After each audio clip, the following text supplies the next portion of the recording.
Ito na ang ating Rhode Island. Bali ilan ito? So kumpleto na po, wala nang natira. Maliban sa dalawang ito, walang hindi lumabas yung kanilang tuka. Sa 28 pieces ay dalawa ang natira. So ibig sabihin 26, pero meron pong isa kahapon na hindi lumabas, no? Meron pong isa kahapon na hindi lumabas, namatay, sayang. So ngayon, ito yung may dalawa pa dito pala.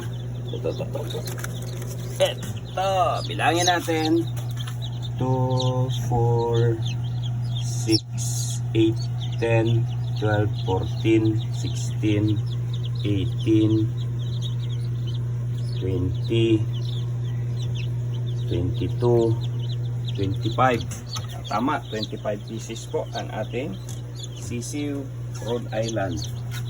So okay, talagang halos 98% po ang ating incubator ngayon. So ngayon pa lang po, sa tagal-tagal kong pagsasalang, para ilan-ilang piraso lang, ngayon lang po ako nakapagpapisa. Sa bagay sa pugo ay okay naman na siya. Nakapagpapisa ng Rhode Island dito. So, dami nila. Yes.